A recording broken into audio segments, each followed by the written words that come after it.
Hey everyone, welcome to the Bruce Williams channel. The watch in front of my camera today is the Piaget Polo S. This was released in 2016 and needless to say has been a very divisive watch since it came out. Amongst us watch fans, we seem to either love this design, this price point, this execution, or we hate it and we say this is a pale, shameless imitation of a Patek Nautilus. And really, there's people that can get pretty vitriolic about the Polo S, but let me tell you guys exactly what I think. I've had a good week and a half with this watch, and it's surprised me. If I'm honest, this watch has surprised me. So it was lent in by a friend of mine here in Utah, a member of my own Patreon group. So shout out to Danny. He's French, and as you guys can see, I'm wearing my French Yema Superman heritage today in honor of Danny as I do this review. I'll place the retail price, the specifications, some of the dimensions here on the screen, and let's talk about what makes this thing so divisive before we jump into the details. I think it stems from two different elements. The first one is general design language, and the second one is retail price. So again, people say this is a cheap knockoff, but it's not really so cheap with $10,000 being the retail price of the Nautilus. But let's take a step back and look at the concept here. Let's look at Audemars Piguet. They were the first brand back in 1972 to come out with a watch that was just bold and groundbreaking. They had Gerald Genta design a stainless steel sports piece with an integrated bracelet that was modeled after a ship porthole in form. It was very industrial, very tooly, but still blended those nice finessed upscale elements that we've grown accustomed to with Holy Trinity brand watches, Audemars Piguet being one of those three brands.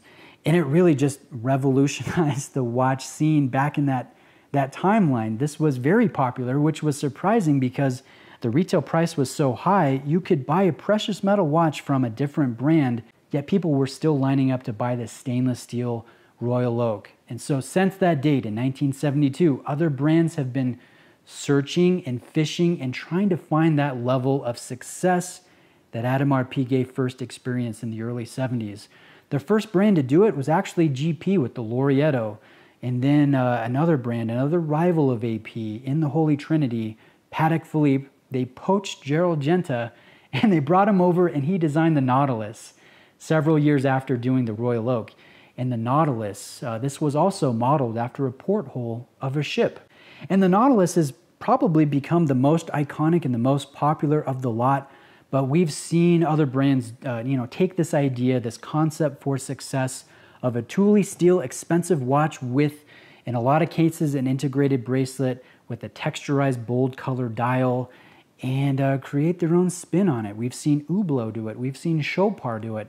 We've seen Piaget do it here with the Polo S. And I gotta say, I'm a fan of this concept. I really love the idea of a luxurious sport piece that could pull double duty very respectably as a dressy style piece, so it goes well with a shirt and tie, but it also looks excellent with jeans and a polo shirt. And so this Piaget Polo S, I think, hits the marks. If we look at the detail work, we can see a very interesting form here, a good blend, a good marriage of linear and circular. A couple of my Patreon members, I did an exclusive video there, a couple of them coined the term squand. This has a squand shape, squand dial, crystal, bezel, squand being a blend of square and round. Kind of silly, but it's very descriptive when you're looking at the Piaget Polo S. And this thing just sings in natural light. I love looking at the hues of blue, the sun ray, the grain, the crispness of the plank dial, the texturing here, the sharpness, the clarity, and how in certain lights it's black or navy, and then you get those vivid blues come to play when sun hits it just right. This thing is gorgeous in low light, in soft shadow, in direct sunlight, in fluorescent lighting. This thing looks great in twilight when you're getting reds, yellows, oranges coming and hitting the dial as the sun gets low on the horizon. This is no doubt a very beautiful watch, and it wears nicely. Coming in under 10 millimeters in height with a pretty short lug-to-lug length of 46.7 millimeters. So although it's fairly wide at 42 and it has a fairly wide bracelet from 21 tapering to 20 at the butterfly clasp, it still manages a very nice level of comfort, and it just disappears. And I found this to be very sharp. Great wrist presence, high level of comfort, and again, a high level of being dynamic visually and being fun to look at, looking at the details and kind of getting lost in the beauty. Now let's talk about the movement. This is an in-house Piaget manufacturer reference number 1110P. It has 50 hours of power reserve, 25 joules. It beats at 4 hertz, so 28,800 ticks every hour, 180 components. And you'll notice very tasteful finishing here. We have circular Côtes de Genève, blued screws, and if you look at the anthracite contrast rotor, you can see the Piaget coat of arms engraved. So I look at this and I see a very nice execution, very well dialed in, accurate. And if I had to critique anything, if there's a negative element here, I think the movement architecture isn't stunning. It's not visually beautiful when it comes to the form. The finishing is good, the function is good, but the beauty, I don't think it's quite there. It's not like you're looking at something that has a free sprung balance anchored in 2 different points with beautiful anglage and large plates where you can see the Geneva striping. This one kind of reminds me in a crude way of the ETA 2892. It kind of has a more utilitarian form to it, if that makes sense. So guys, when you're looking at a watch that retails at $10,600, you need to be harsh. You need to be nitpicky, and you have to call out areas of improvement. And I'm trying to do that here with the Polo S from Piaget. Now this watch carries 100 meters of water resistance, and I really do enjoy the H-Link bracelet. This is what I would recommend you purchase this watch if you're interested in it, right? Let's go back to the retail price. This is another one of those divisive elements because the watch that probably is most close to this visually is the Nautilus or the Aquanaut from Patek, and you're going to be spending $30,000 if you're lucky, if you can be one of the few that get it at retail. If you're going on the secondary market, the prices are even more incredible. And depending on the time of year, let's just say around $60,000 for a Nautilus. And this one, retail, full retail, $10,600. Gray market, anywhere from $7,000 to $8,000.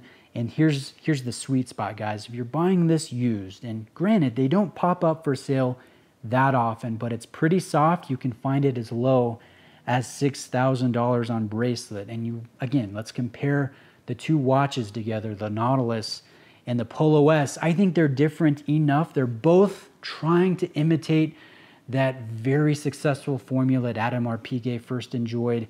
They're both using that idea to different effect and to different levels of success, but one is ridiculously expensive and unattainable, and the other one, especially used, is a value proposition that's hard to pass up. And maybe that's another reason why it is so divisive amongst us watch fans. So would I spend $10,000 on this? No, I wouldn't. I would want to spend $6,000 because I know it's possible. And at $6,000, I don't know how you pass this up with the in-house movement, with the details, the finishing, the fit, the finesse, the brand, Piaget. It's okay to have a little bit of pride in the name cachet of a luxury watch on your wrist. I think this one's hard to beat used. And Danny, you have a great watch. And thank you very much for letting me borrow this and present it.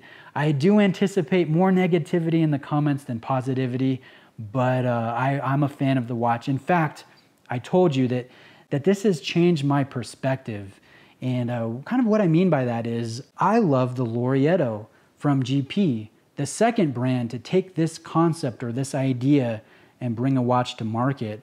I've actually enjoyed the Piaget Polo S more than the Laureato from GP. So very fun to spend some time with this. Guys, let me know if I missed something. If there's something you would like me to elaborate on that I didn't convey very clearly here in this video, I'd be happy to try and help out.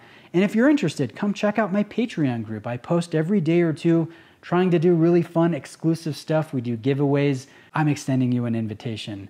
So thanks for watching. Thanks to Danny, and we'll see you guys in the next video.